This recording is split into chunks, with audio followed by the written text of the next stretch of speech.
সুপ্রিয় ভিউয়ার্স, আসসালামু আলাইকুম। Voice of Priyanka YouTube channel থেকে আপনাদের সবাইকে স্বাগত জানাচ্ছি নতুন একটি রোমান্টিক গল্পে। প্রতিবারের মতো এবারও চলে এলাম আপনাদের মাঝে দুষ্টু মিষ্টি একটা ভালোবাসার গল্প নিয়ে। আশা করছি এবারের গল্পটিতেও আপনাদেরকে অন্যরকম অনেক ভালো লাগা উপহার দিতে পারবো। তো ভিউয়ার্স, চলুন দেরি না করে গল্পটি শুরু করা যাক। এই পিচ্চি, তুই আমাকে কেন বিয়ে করলি? তুই জানিস না আমি তোর চাইতে বয়সে বড়?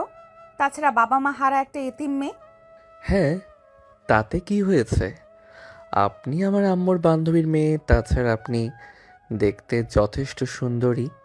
আপনাকে প্রথম দেখাতেই আমার ভালো লেগে গেছে, তাই তো আমি আপনাকে বিয়ে করেছি। হাই, হ্যালো অ্যান্ড আসসালামু আলাইকুম টু অল। আমি তোমাদের সকলের প্রিয় প্রিয়াঙ্কা বলছি।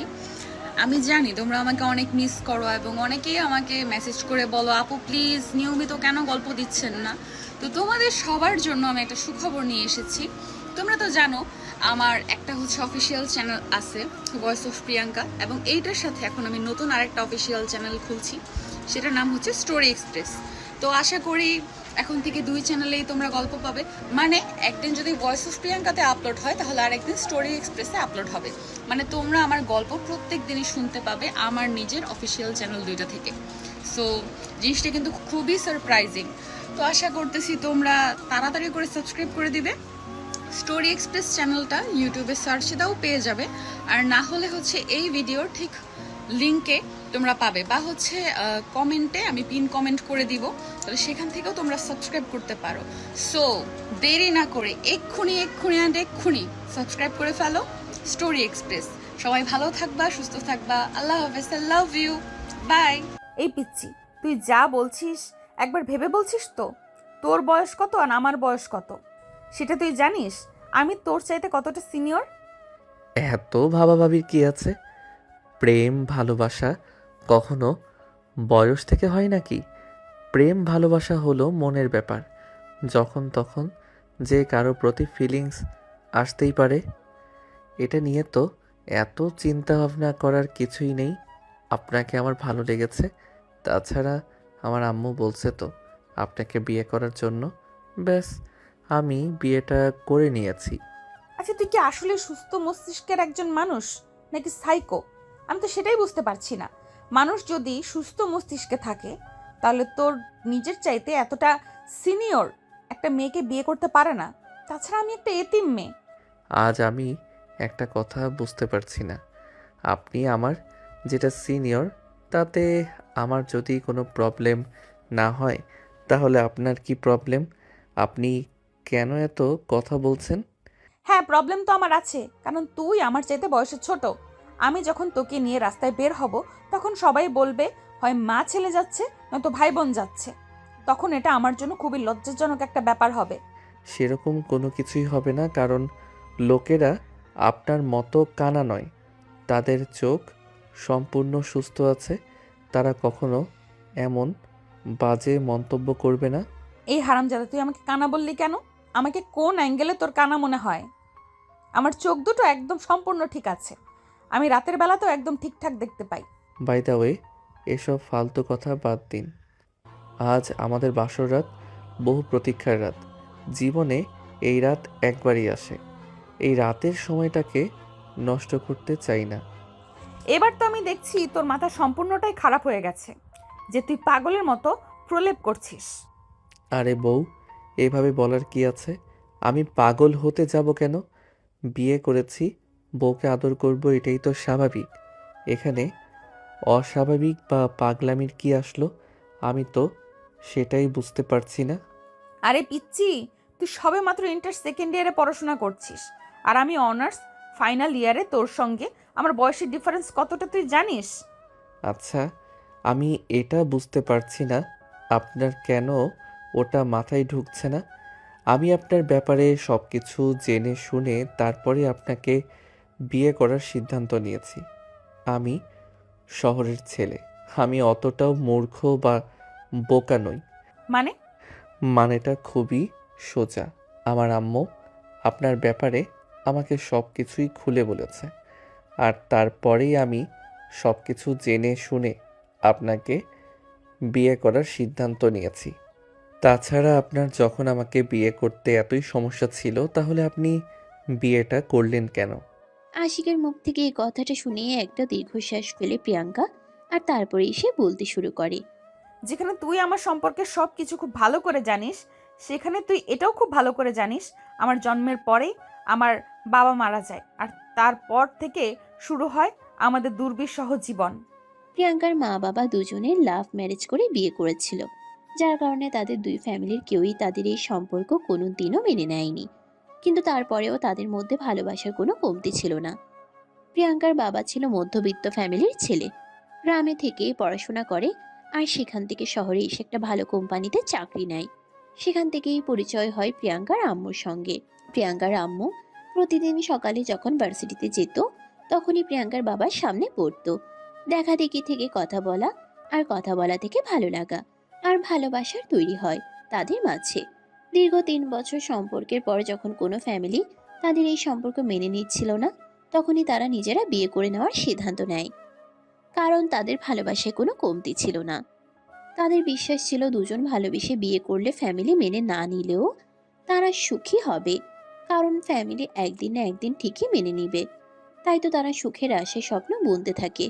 এভাবেই কেটে যায় 2 বছর, আর তার মধ্যেই তারা খুশির সংবাদ পান, প্রিয়াঙ্কা তার আম্মুর গর্ভে। তারপর থেকে তাদের জীবনে আরো সুখ আসতে লাগলো। তারা দুজনেই একটা পরিপূর্ণ সুখের সংসার তৈরি করার জন্য আপ্রাণ চেষ্টা করতে লাগলো। প্রিয়াঙ্কার বাবা তখন রাত দিন পরিশ্রম করত। তাদের দুজনের সংসার তখন স্বল্প আয়ে চলে যেত। কিন্তু যখনই এই সংসারটা 3 জনের হবে, তখন তো আরো খরচ বেড়ে যাবে। তাই আগে থেকেই প্রিপারেশন নেওয়া শুরু করে দিয়েছিল। সেদিন রাতের বেলা প্রিয়াঙ্কার বাবা যখন কাজ শেষ করে বাড়িতে ফিরে আসেন, তখন অলমোস্ট রাত 11টা বাজে। তখনই প্রিয়াঙ্কার আম্মু প্রিয়াঙ্কার বাবাকে বলতে থাকেন, দেখো, তুমি যেভাবে রাত দিন পরিশ্রম করছো, তুমি তো অসুস্থ হয়ে যাবে। আর তুমি যদি অসুস্থ হয়ে যাও, তাহলে আমাদের ফ্যামিলি কে চালাবে?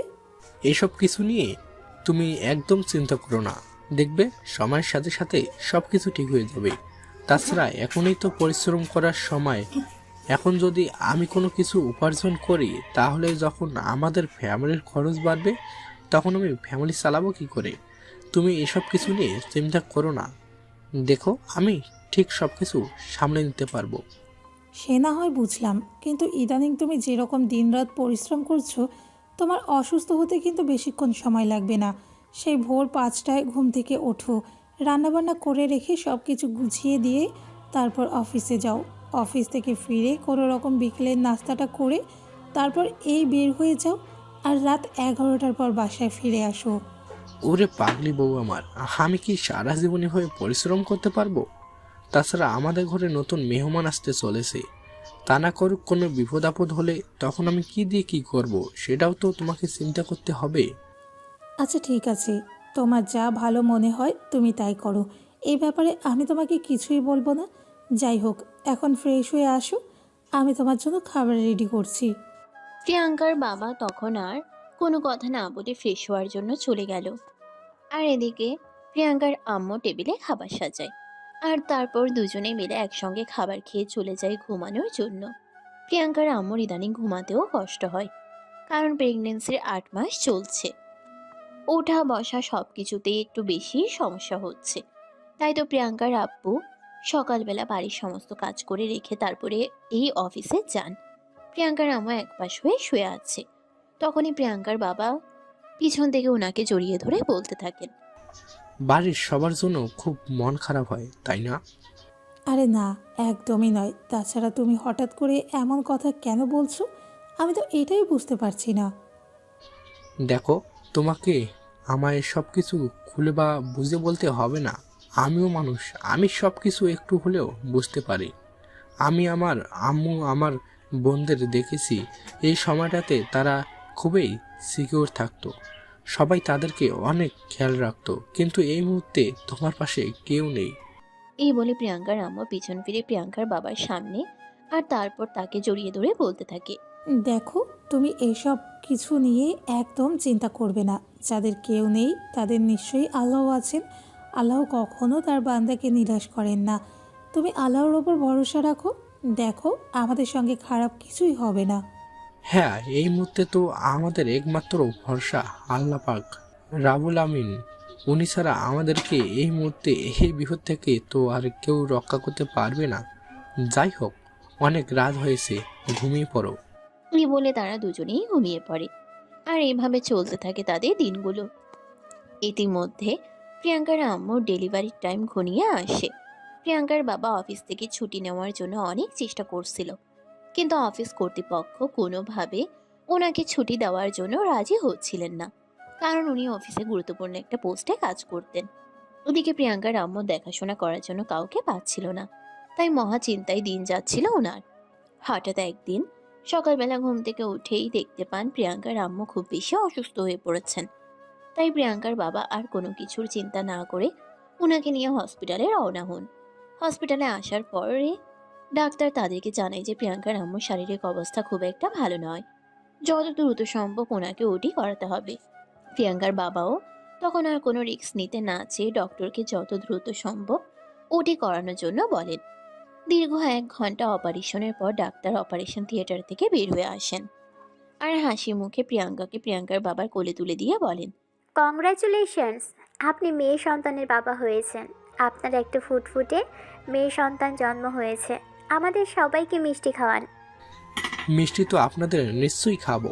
তার আগে বলুন, আমার স্ত্রী কেমন আছে? সব কিছু ঠিকঠাক তো? হ্যাঁ, আলহামদুলিল্লাহ সব কিছুই ঠিকঠাক, এবং আপনার স্ত্রী সম্পূর্ণ সুস্থ আছেন। ওনাকে কিছুক্ষণের মধ্যেই কেবিনে শিফট করা হবে। আপনি চাইলে তখন ওনার সঙ্গে দেখা করে কথা বলতে পারেন।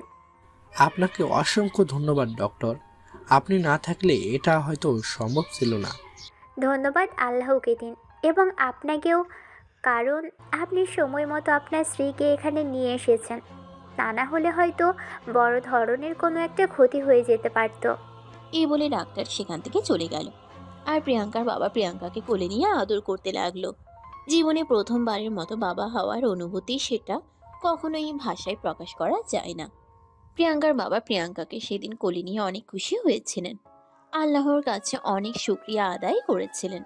ঘণ্টাখানেক পর প্রিয়াঙ্কার আম্মুকে কেবিনে শিফট করা হলে প্রিয়াঙ্কার বাবা এক মুহূর্তও দেরি না করে নিজের স্ত্রীর কাছে ছুটে যান আর অশেষ কৃতজ্ঞতা জ্ঞাপন করেন। সত্যি আপনাকে ধন্যবাদ দেওয়ার ভাষা আমার জানা নেই। তুমি না থাকলে হয়তো আজ আমি এই বাবা হওয়ার আনন্দটা পেতাম না। তুমি আমাকে কেন ধন্যবাদ দিচ্ছ? ধন্যবাদ তো তোমাকে দেওয়া উচিত, কারণ তুমি এই অসম্ভবকে সম্ভব করেছো। তুমি যদি আমাকে মা হওয়ার মতো আনন্দটা না দিতে, তাহলে তো আমি কখনোই মা হতে পারতাম না। তাই ধন্যবাদ তোমাকে দেওয়া উচিত। এই বলে দুজন দুজনকে জড়িয়ে ধরে কান্না করতে থাকে। আর তখনই প্রিয়াঙ্কার বাবা বলতে থাকে, এই খুশির দিনে কোনো কান্না নয়, আজ আমাদের খুশির দিন। এখন থেকে আমাদের ভাগ্য বদলাতে শুরু করবে, দেখে নিও। কারণ আমিও শুনেছি কন্যা সন্তান ভাগ্যবতী হয়। এর ঠিক 5 দিন পর প্রিয়াঙ্কার আম্মুকে হসপিটাল থেকে বাসায় নিয়ে আসা হয়। তারপর থেকে প্রিয়াঙ্কার বাবা একা হাতেই প্রিয়াঙ্কার আম্মু এবং প্রিয়াঙ্কার দেখাশোনা করত। অলরেডি প্রায় 15 দিন হয়ে গেছে প্রিয়াঙ্কার বাবা অফিসে যায় না, তাই অফিস থেকে নোটিশ এসেছে ওনাকে অফিস থেকে বরখাস্ত করা হয়েছে। এটা শুনে প্রিয়াঙ্কার আম্মু কিছুটা ভেঙে পড়েন, কিন্তু প্রিয়াঙ্কার বাবা স্বাভাবিকভাবেই বলেন, দেখো, এভাবে ভেঙে পড়ার মতো এখনো কোনো কিছু হয়নি। আমার এই মুহূর্তে তোমাদের পাশে থাকাটা সবচেয়ে বেশি জরুরি। চাকরি জীবনে একটা গেলে 10টা পাবো, কিন্তু তোমাদের যদি কোনো ক্ষতি হয়ে যায় তাহলে আমি কোনোদিন নিজেকে ক্ষমা করতে পারবো না। কিন্তু তারপরেও একটা চাকরি চলে যাওয়া মানে একটা ফ্যামিলিকে মোটামুটি একটা খারাপ পরিস্থিতির মধ্যে দিয়ে যাওয়া। তাছাড়া এখন আমাদের খরচ বেড়েছে, সংসারে নতুন অতিথি এসেছে। ওই সব কিছু নিয়ে তুমি একদম চিন্তা করো না। দেখো, সময়ের সাথে সাথে সব কিছু ঠিক হয়ে যাবে। তোমাকে তো বললাম, তোমার কোনো চিন্তার কারণে আমি সব কিছু ঠিক করে সামলে নিতে পারবো। এরপর এভাবে যেতে থাকে তাদের দিনগুলো। প্রিয়াঙ্কার বাবা এখন সারাদিন বাসাতেই থাকে, প্রিয়াঙ্কা এবং প্রিয়াঙ্কার মায়ের দেখাশোনা করে। ধীরে ধীরে প্রিয়াঙ্কা বড় হতে লাগলো। প্রিয়াঙ্কার বয়স এখন মোটামুটি 1.5 বছরের মতো। প্রিয়াঙ্কার বাবা এখন আবার একটা কোম্পানিতে চাকরি নিয়েছেন। এখানে তিনি মোটামুটি একটা ভালো বেতনেই কাজ করছেন। তাদের সংসারও খুব ভালোভাবেই চলছে। প্রিয়াঙ্কার বাবার বেতন সেখানে মোটামুটি 30,000 টাকার মতো ছিল। তাদের সারা মাস সংসার খরচ চালিয়ে তারপরেও কিছু টাকা তাদের থেকে যেত। ভালোই চলছিল তাদের দিনগুলো। প্রিয়াঙ্কার বাবার অফিস থেকে হঠাৎ করে একটা অফিস ট্যুরের আয়োজন করা হয়। প্রথমে প্রিয়াঙ্কার বাবা ট্যুরে যেতে রাজি না হলেও পরে অফিসের সবার প্রেশারে পড়ে যেতে বাধ্য হয়। এদিকে প্রিয়াঙ্কার আম্মুও বলছিল, দেখো, বিগত কয়েক বছর ধরে আমাদের কারোর কোথাও ঘুরতে যাওয়া হয় না। তুমি তো সারাদিন অফিস আর সংসারের কাজ সামলে একদম হাঁপিয়ে গেছো। তাই আমারও মনে হচ্ছে এই মুহূর্তে তোমার একটু বাইরে থেকে ঘুরে আসাটা খুবই জরুরি। তাহলে তোমার মন আর শরীর দুটোই চাঙ্গা হয়ে যাবে, আবারও পুনরুদ্যমে কাজ করতে পারবে। অতঃপর প্রিয়াঙ্কার বাবা রাজি হয়ে গেল এবং অফিসের সকলের সঙ্গে ট্যুরে চলে গেল। সব কিছু ভালোই চলছিল, সবাই অনেক আনন্দ উল্লাস করছিল। কিন্তু দুর্ঘটনা ঘটল ট্যুর থেকে ফিরে আসার দিন। দুটো বাসের মুখোমুখি সংঘর্ষ প্রিয়াঙ্কার ভালোবাসার সামনের দিকটাতেই ছিল, তাই তিনি স্পট ডেট করেন। খবরটা শোনার সাথে সাথেই প্রিয়াঙ্কার আম্মুর মাথায় যেন আকাশ ভেঙে পড়ল। তিনি কোনো কিছুই ভাবতে পারছিলেন না, তার পৃথিবীর অন্ধকার হয়ে আসছিল। বেশ কয়েকবার জ্ঞান হারান তিনি। তারপরেও স্বামীর বডি আইডেন্টিফাই করেন এবং দাফন কাফনের ব্যবস্থা করেন। কিন্তু সবচাইতে আশ্চর্যজনক ব্যাপার হলো, এতটা খারাপ পরিস্থিতির মধ্যে দিয়ে যাওয়ার পরেও ওনার নিজের ফ্যামিলি কিংবা শ্বশুরবাড়ির ফ্যামিলি থেকে কেউই ওনার পাশে এসে দাঁড়ায়নি। যদিও উনি অনেকবার নিজের ফ্যামিলি এবং শ্বশুরবাড়ির ফ্যামিলির সঙ্গে যোগাযোগ করার অনেক চেষ্টা করেন।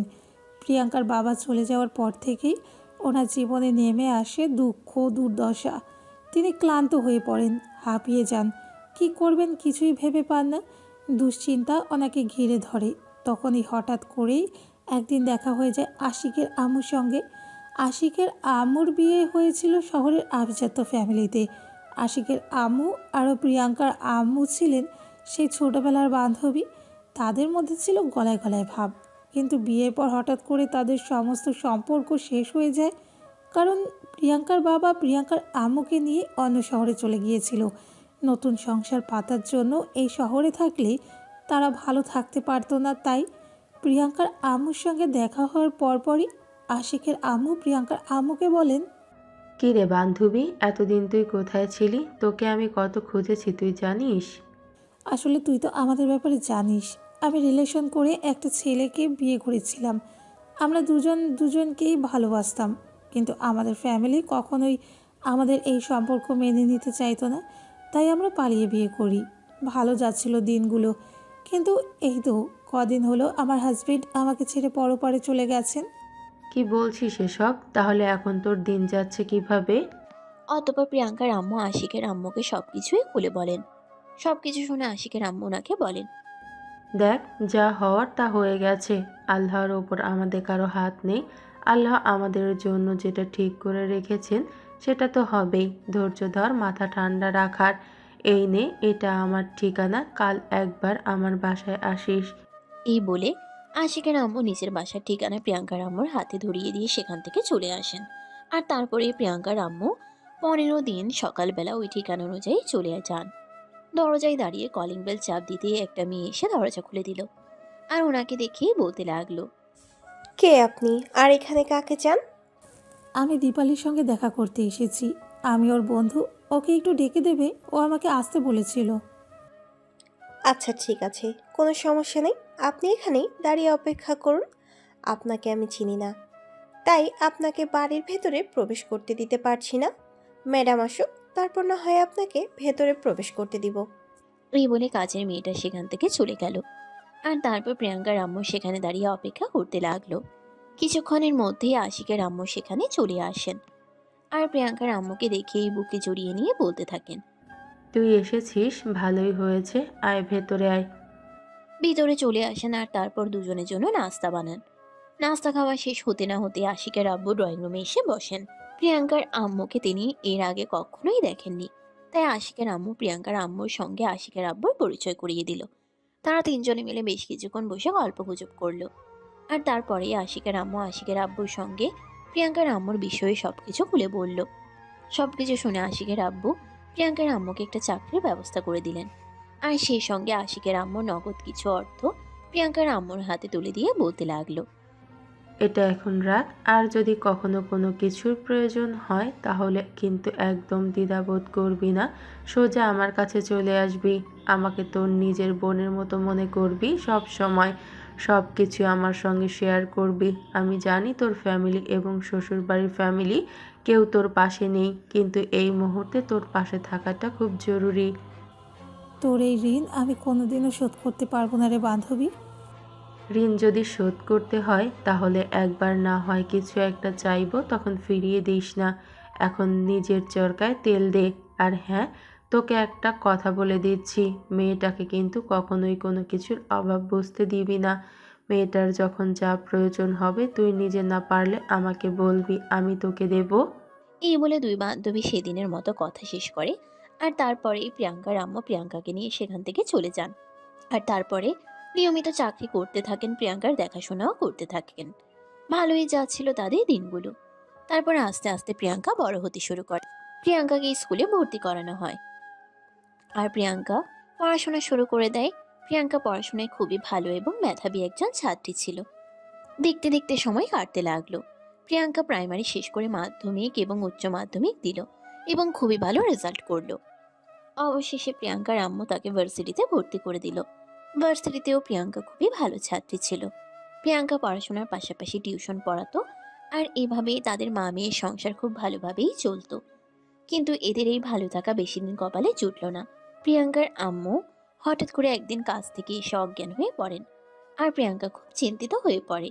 সে তৎক্ষণাৎ তার আম্মুকে হসপিটালে নিয়ে গেল। ডাক্তার কিছু টেস্ট করাতে দিল আর সব কিছুর পরেই জানা গেল তার আম্মুর ব্রেন ক্যান্সার। কথাটি শুনেই প্রিয়াঙ্কার পায়ের নিচ থেকে মাটি সরে গেল। সে কি করবে কিছুই ভাবতে পারছিল না। খুবই একা একা লাগছিল নিজেকে। এই মুহূর্তে তার কি করা উচিত কোনোটাই বুঝে উঠতে পারছিল না। এরই মধ্যে হঠাৎ করে ফোন আসে আশিকের আম্মুর। প্রিয়াঙ্কা মামুনি, তোমার মায়ের এখন কি অবস্থা? তোমার মা এখন কেমন আছেন? আন্টি, আসলে আম্মুর অবস্থা খুব একটা ভালো নয়। ডাক্তার বলেছে ব্রেন ক্যান্সার। আমি বুঝতে পারছি না আমি কি করব আর কি করা উচিত। তুমি এসব কিছু নিয়ে একদম চিন্তা করো না, আমরা আছি তো তোমার পাশে। আমরা দেখছি কি করা যায়। আমি কালকেই একবার তোমাদের বাড়িতে আসব। এই বলে ফোন রেখে দেয় আশিকের আম্মু। আর এদিকে প্রিয়াঙ্কা তার আম্মুকে নিয়ে পাশে চলে আসে। পরের দিন সকালে হতে না হতেই আশিকের আম্মু আর আশিকের আব্বু দুজনেই প্রিয়াঙ্কাদের বাড়িতে আসে। দুজনেই প্রিয়াঙ্কার সঙ্গে কথা বলে এবং ডক্টরের রিপোর্টগুলো দেখে। আশিকের আম্মু তখন প্রিয়াঙ্কার কাঁধে হাত রেখে বলতে থাকেন, দেখো মা, প্লিজ তুমি এভাবে ভেঙে পড়ো না। তোমাকে এভাবে ভেঙে পড়লে চলবে না। তুমি তোমার মায়ের একমাত্র শেষ ভরসা। তাছাড়া সামনে তোমার অনার্স ফাইনাল ইয়ারের পরীক্ষা আছে। এখন তোমাকে ভেঙে পড়লে চলবে না, মনোবল শক্ত করতে হবে, মায়ের পরিচর্যা করতে হবে, আর সেই সঙ্গে নিজের পড়াশোনাও চালিয়ে যেতে হবে। হ্যাঁ আন্টি, সেটা তো আমি খুব ভালো করেই জানি, কিন্তু এই মুহূর্তে আমি কি করব আর কি করা উচিত সেটাই আমি বুঝতে পারছি না। আল্লাহ কেন যে আমার উপর এত বড় বিপদ ফেলে দিলেন আমার মাথায় ঢুকছে না। দেখো মা, এভাবে হতাশ হলে চলবে না। আল্লাহ সব সময় তার বান্দার মঙ্গল চান। নিশ্চয়ই আল্লাহ তোমার, আমার এবং আমাদের জন্য ভালো কিছুই রেখেছেন। আল্লাহর ওপর ভরসা রাখো। আন্টি, আপনি আমাকে বলতে পারেন ঠিক কিভাবে আমি ভরসা রাখবো? প্রথমে আমার জীবন থেকে আমার বাবাকে কেড়ে নিল, আর এখন মাকেও। ফ্যামিলি বলতে তো আমি শুধু আমার মাকেই জানতাম। এখন যদি মা আমাকে ছেড়ে চলে যায় তাহলে আমি কি নিয়ে বেঁচে থাকবো? এই বলে কান্নায় ভেঙে পড়ে প্রিয়াঙ্কা। তখনই আশিকের আম্মু আব্বু দুজনেই প্রিয়াঙ্কাকে সান্ত্বনা দিতে থাকেন এবং তারা এটা বলেন, প্রিয়াঙ্কার মা বাবা বেঁচে না থাকলেই কি তারা তো আছেন, তারা প্রিয়াঙ্কার দেখাশোনা করবেন। এভাবে দিন যেতে লাগলো। প্রিয়াঙ্কার মায়ের চিকিৎসার জন্য দেশের বাইরেও নিয়ে যাওয়া হলো। আশিকের আব্বু সমস্ত খরচ বহন করলো, কিন্তু শেষমেশ তাকে আর বাঁচানো গেল না। প্রিয়াঙ্কার আম্মু পরলোক গমন করেন। প্রিয়াঙ্কার আম্মু চলে যাওয়াতে প্রিয়াঙ্কা ভীষণভাবে ভেঙে পড়ে। তার মানসিক অবস্থা খুবই খারাপ হয়ে পড়ে।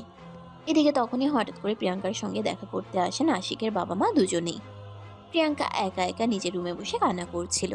আর তখনই প্রিয়াঙ্কাকে আশিকের আম্মু বলেন, দেখো মা, এভাবে ভেঙে পড়ো না।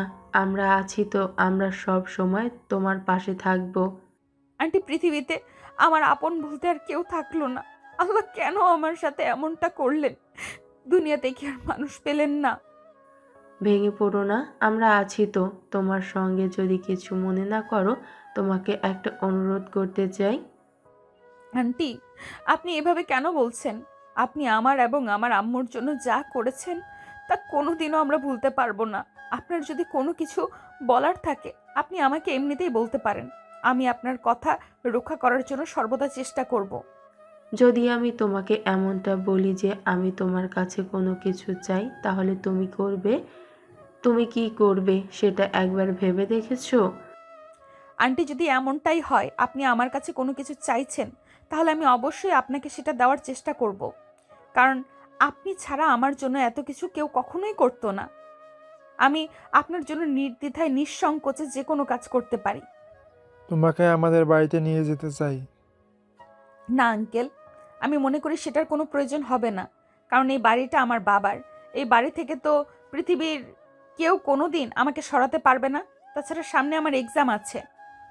ঠিক আছে, তোমার এক্সাম না হওয়া পর্যন্ত তুমি বাড়িতে থাকো। আর তোমার এক্সাম শেষ হলে তারপরে তোমাকে আমি এবং তোমার আন্টি দুজন মিলে পার্মানেন্টলি আমাদের বাড়িতে নিয়ে যাব। এই বলে আশিকের আব্বু আম্মু দুজনেই সেদিনের মতো সেখান থেকে চলে গেল। এরপর দেখতে দেখতে কিছুদিনের মধ্যেই প্রিয়াঙ্কার এক্সামের ডেট চলে আসলো। প্রিয়াঙ্কা এক্সাম দিল।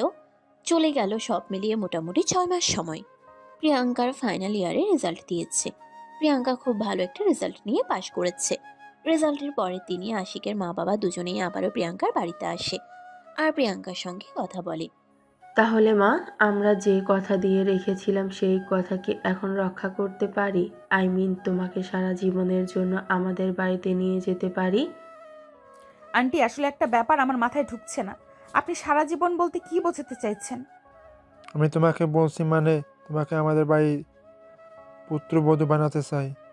আমাদের একমাত্র ছেলে আশিক, তার সঙ্গে তোমাকে বিয়ে দিতে চাই। এসব আপনারা কি বলছেন? আপনাদের কি সত্যি সত্যি মাথা খারাপ হয়ে গেছে নাকি? আপনাদের ছেলে আমার চাইতে বয়সে ছোট, তাকে আমি বিয়ে করতে পারবো না। তাছাড়া আমার মনে হয় আপনার ছেলেও কোনোদিন এই বিয়ে মেনে নেবে না। তুমি এইসব কিছু নিয়ে একদম চিন্তা করো না। আমার ছেলেকে কিভাবে রাজি করাতে হবে সেটা একান্তই আমার ব্যক্তিগত ব্যাপার। এই সব কিছু নিয়ে তোমাকে একদম চিন্তা করতে হবে না। কিন্তু আন্টি, তারপরেও বিষয়টা আরেকবার ভেবে দেখুন। কিন্তু আশিকের আম্মু প্রিয়াঙ্কার কথায় কোনো পাত্তা দিলেন না। তিনি নিজের সিদ্ধান্ত পরিষ্কার জানিয়ে দিলেন প্রিয়াঙ্কাকে নিজের বাড়ির পুত্রবধূ বানাবেন। আর এই বলে তিনি সেদিনের মতো প্রিয়াঙ্কাদের বাড়ি থেকে চলে আসেন। বাড়িতে এসে তিনি আশিকের সঙ্গে কথা বলেন। আশিক সবেমাত্র কলেজ থেকে ফিরেছে, নিজের রুমে শুয়ে বিশ্রাম নিচ্ছিল। আর তখনই তিনি আশিকের সঙ্গে কথা বলতে যান। আশিক সবকিছু শুনে প্রথমে না করতে চাইলেও পরে আর মা বাবার কথা ফেলতে পারল না। তাই সে বাধ্য হয়ে প্রিয়াঙ্কাকে বিয়েটা করে নিল। আর তারপর যা হলো তা তো আপনারা দেখতেই পেলেন।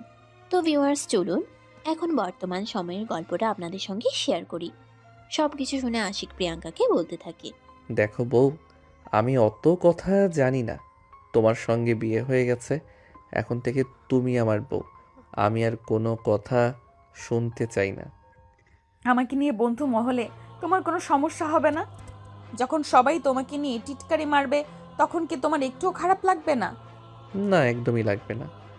তাছাড়া আমি তো আমার বন্ধুদের সঙ্গে গর্ব করে বড় মুখ করে এই কথাটা বলতে পারবো, কারণ আমি এইটুকুনি একটা ছেলে হয়েও আমার চাইতে বয়সে বড় একটা মেয়েকে বিয়ে করতে পেরেছি।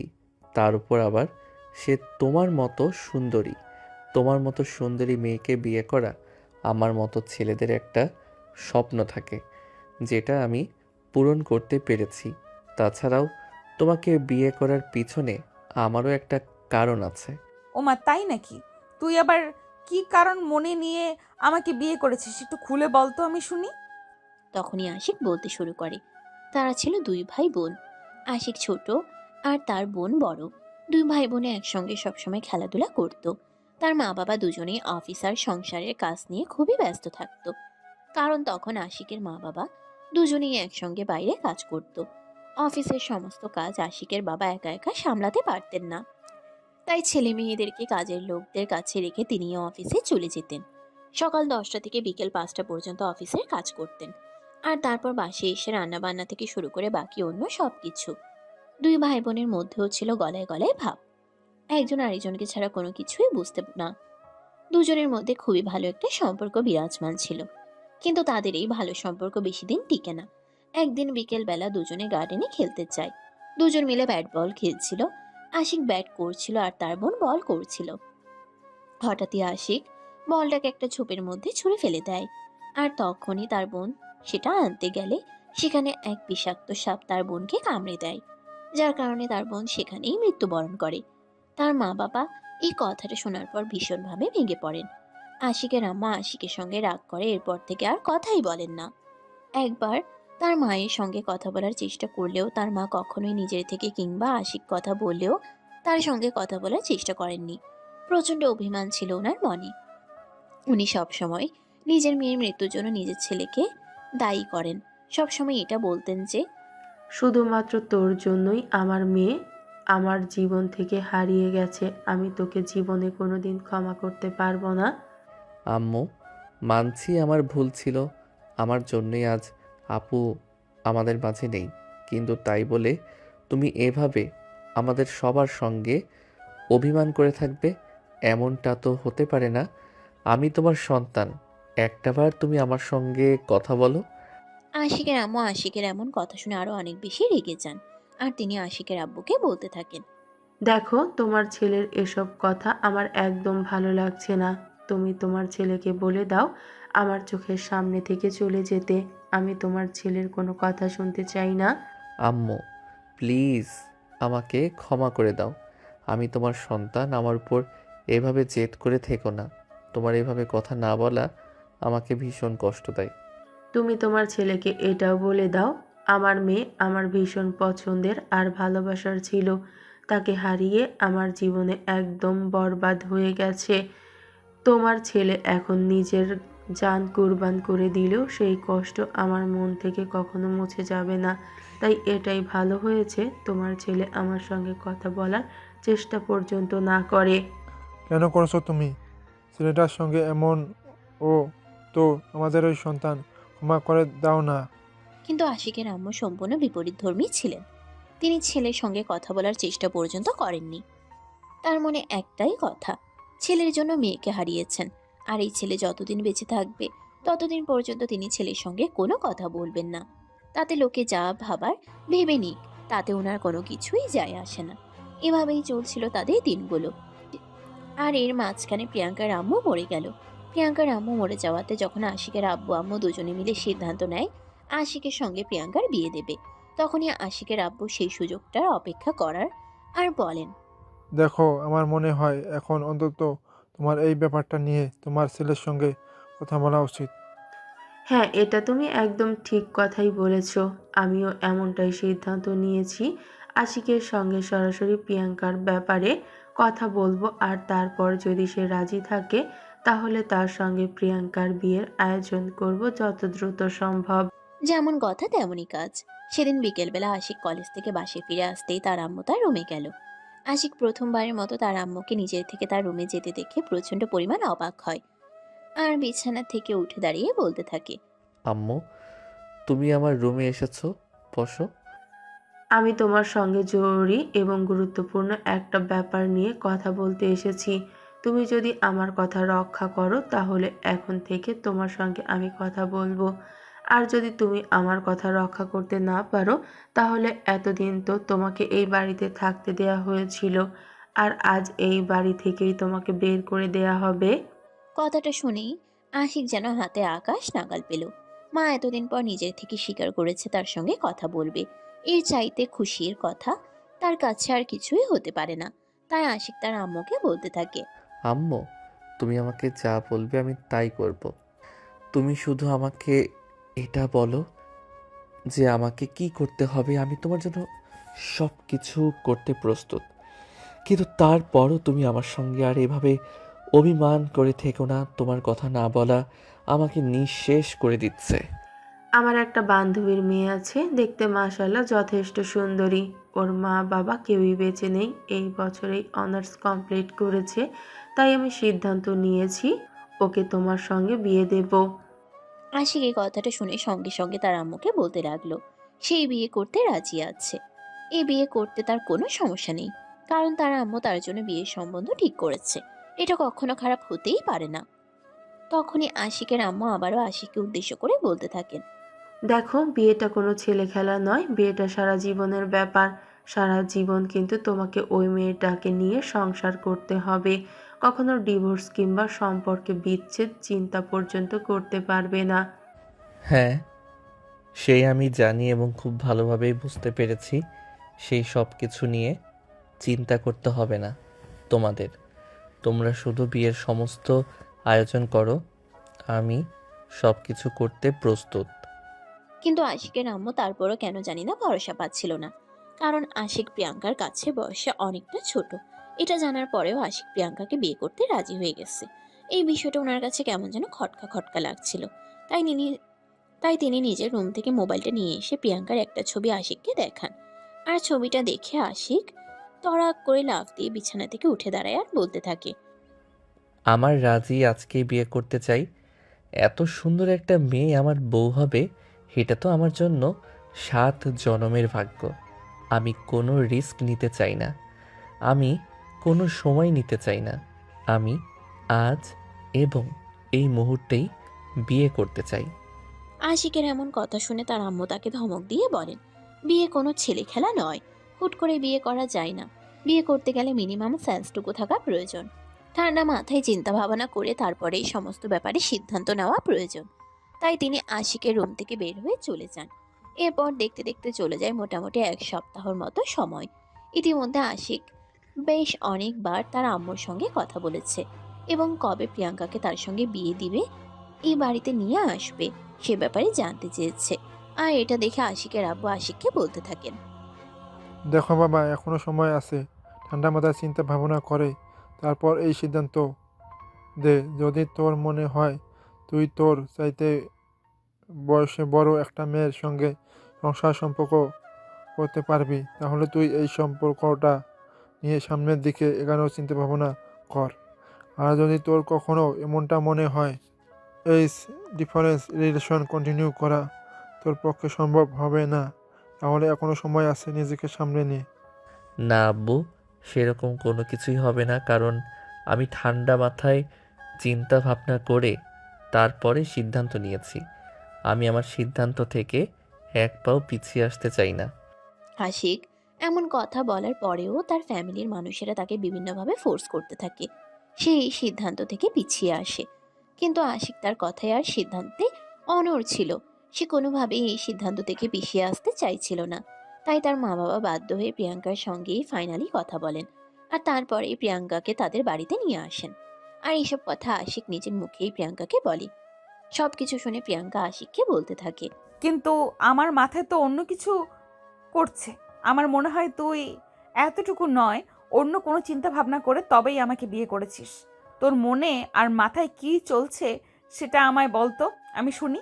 কারণ তোর চেহারা অন্য কথা বলছে। মা, তাই নাকি? তুমি কি মানুষ দেখেই মনের কথা বলতে পারো নাকি? হয়তোবা কিছুটা পারি। তোর চেহারা আর কথা বলার ধরন দেখেই আমার সেরকমটাই মনে হচ্ছে। আসলেই তোর মাথায় কি ঘুরছে সেটা আমায় বলতো। তখনই আশিক দুষ্টুমি মার্কা একটা হাসি দিয়ে প্রিয়াঙ্কাকে বলতে থাকে, সিনিয়রেরা এক্সপার্ট থাকে। তাদেরকে কখনোই কোনো কিছু শেখাতে হয় না, কোনো কিছু বলে দিতে হয় না। তারা নিজের থেকে সবকিছুই পেরে যায়। এই কথা শুনে প্রিয়াঙ্কা একটু রেগে যায় আর আশিককে বলতে থাকে, দেখ, তুই আমাকে খুলে না বললেও আমি কিন্তু বুঝতে পারছি তোর মনে দুষ্টু চিন্তা উকি দিচ্ছে। যদি তুমি সেরকমটা মনে করে থাকো তাহলে তাই। তোমাকে আমি অন্য কিছু বোঝাতে চাই না। তাছাড়া তুমি আমার বউ, তোমার কাছে আমি কেন কোনো কিছু লুকাতে যাব? ও আচ্ছা, তাই বুঝি। তাহলে তোর মনে কি চলছে সেটা ফটাফট আমাকে বলে দে তো শুনি। এই মুহূর্তে সেরকম কোনো কিছু না, তোমাকে একটু আদর করতে পারলেই হবে। মানে, ওই লুচ্চা ছেলে, তুই কি অন্য কিছু মিন করছিস নাকি? অন্য কারো কাছে তো আর চাইছি না। এখানে লুচ্চামি করার কি আছে? আমি আমার বিয়ে করা বউয়ের কাছে আদর ভালোবাসা চাইতেই পারি। এখানে তোর লুচ্চামির কিছু নেই। ও আচ্ছা, তাই বুঝি। তাহলে তোর কি কি চাই বল শুনি। ও মা, তোমাকে বলে দিতে হবে কেন? তুমি তো সিনিয়র, তুমি তো আমার চাইতে এক্সপার্ট আছো। সব কিছু তোমাকে বলতে হবে না, তুমি নিজেই বুঝে নিতে পারবে। ও আচ্ছা, তাই বুঝি। তাহলে চল শুরু করা যাক, কারণ অলরেডি তো রাত 1টার বেশি বেজে গেছে। তা না হলে আবার এত সময় পাওয়া যাবে না। আমার আবার এইসবের ইন্টারেস্ট বেশি। ও আচ্ছা, তাই বুঝি। তাহলে সেটা আমার জন্য ভালো হবে, কারণ ইয়াং জেনারেশনের ছেলেদের জন্য এটা কিন্তু একটু প্লাস পয়েন্ট। আর এটাই হলো সিনিয়রদের বিয়ে করার একটা বিশেষ সুবিধা। বলে আশিক প্রিয়াঙ্কাকে টান দিয়ে নিজের কাছে টেনে নিল। আর তখন আশিককে বিশেষ কিছু করতে হলো না। প্রিয়াঙ্কা নিজের থেকে আশিককে সমস্ত ভালোবাসা উজাড় করে দিতে থাকে, আর দুজনে ভালোবাসার মহাসমুদ্রে ডুবে যায়। প্রায় ঘন্টা খানেক ধরে ছিল তাদের ভালোবাসার আদান প্রদান পর্ব। আর তারপরেই দুজন দুজনকে জড়িয়ে ধরে ঘুমিয়ে পড়ে। পরের দিন সকালবেলা শাশুড়ি মায়ের ডাকে ঘুম ভাঙে প্রিয়াঙ্কার। প্রিয়াঙ্কা ঘুম ঘুম চোখে দরজা খুলে দেখে শাশুড়ি মা দরজার বাইরে দাঁড়িয়ে তার জন্য অপেক্ষা করছে। প্রিয়াঙ্কা যেই না দরজাটা খুলে, তখনই প্রিয়াঙ্কার শাশুড়ি মা একটা গিফটের বক্স প্রিয়াঙ্কার হাতে তুলে দিয়ে বলতে লাগলো, এই নাও বৌমা, এটা তোমার জন্য। তোমার শ্বশুর মশাই এটা পরেই কিন্তু নাস্তা করতে আসবে। আম্মু, কাল তো আপনার আমাকে অনেক শাড়ি দিয়েছেন, তাহলে আজ আবার এগুলোর কি প্রয়োজন ছিল? দেখো বৌমা, তুমি হলে আমাদের বাড়ির একমাত্র ছেলের বউ। তাছাড়াও তোমার মা আমার বান্ধবী ছিলেন, তাই তোমার জন্য এইটুকু স্পেশালিটি তো রাখাই যায়। তাছাড়া তোমার শ্বশুরমশাই আর্থিক ব্যবস্থা আলহামদুলিল্লাহ আল্লাহ ভালোই দিয়েছেন। তোমাকে কখনোই আশা করি কোনো কিছুর অভাব বোধ করতে হবে না। যখন যা প্রয়োজন হবে নিজের স্বামীকে বলতে না পারলেও শ্বশুরমশাইকে শুধু একবার বলে দিবে। তারপর দেখো, যদি সেই জিনিসটা শ্বশুরমশাই তোমার সামনে এনে হাজির না করে তখন আমায় বলবে। এই বলে হাসি মুখে আশিকের আম্মু ওই প্যাকেটটা প্রিয়াঙ্কার হাতে তুলে দিয়ে সেখান থেকে চলে গেলেন। প্রিয়াঙ্কা দরজা লাগিয়ে দিয়ে রুমে চলে আসলো। ফ্রেশ হয়ে এসে দেখতে পেল আশিক তখনও ঘুমোচ্ছে। প্রিয়াঙ্কা আশিককে ঘুম থেকে ডেকে তুলল, কিন্তু আশিক কোনোভাবেই এত সকালে ঘুম থেকে উঠতে চাইছিল না। আশিক ঘুম ঘুম চোখে প্রিয়াঙ্কাকে টান দিয়ে নিজের বুকের সঙ্গে মিশিয়ে নিল আর বলতে লাগলো, ওই বউ, এত সকাল সকাল কেউ ঘুম ভাঙায় নাকি? আমার তো ভীষণ ঘুম পাচ্ছিল, তুমি কেন আমার ঘুমটা ভাঙিয়ে দিলে? তুমি না স্টুডেন্ট, আর স্টুডেন্টদেরকে কখনই এত বেলা অবধি ঘুমাতে হয় না। সকাল সকাল ঘুম থেকে উঠতে হয় আর সকাল সকাল ঘুমাতে যেতে হয়। এখন যাও, ফ্রেশ হয়ে আসো, নিচে সবাই আমাদের জন্য অপেক্ষা করছে। আম্মু বলেছে তাড়াতাড়ি ফ্রেশ হয়ে রেডি হয়ে নিচে যেতে। আব্বু আমাদের সবাইকে সঙ্গে নিয়ে তারপরে নাস্তা করবেন। উফ বউ, সব সময় শুধু স্টুডেন্ট স্টুডেন্ট করো না তো। এখন আমার বিয়ে হয়েছে, বউ আছে। বউকে একটু সময় দিতে হবে, ভালোবাসতে হবে। সারাক্ষণ শুধু পড়াশোনা নিয়ে পড়ে থাকলে চলবে নাকি? ওরে আমার ফাজিল রে, এখন এত কথা বলতে হবে না। বউকে আদর করার জন্য, বউকে ভালোবাসার জন্য সারা জীবন পড়ে আছে। সারা জীবন বউয়ের সঙ্গে সময় কাটাতে পারবে, কিন্তু এখন এই সময়টা মনোযোগ দিয়ে পড়াশোনা করার জন্য।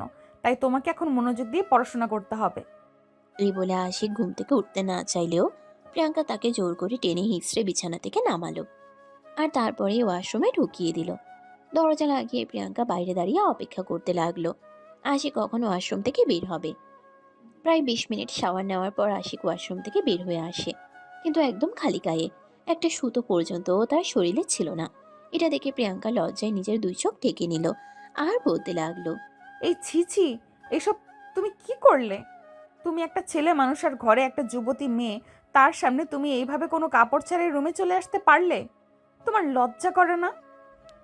যা বাবা, আমি বউকে ইমপ্রেস করার চেষ্টা করছি, আর বউ আমাকে দেখে লজ্জা পাচ্ছে, এমনটাও হয় নাকি?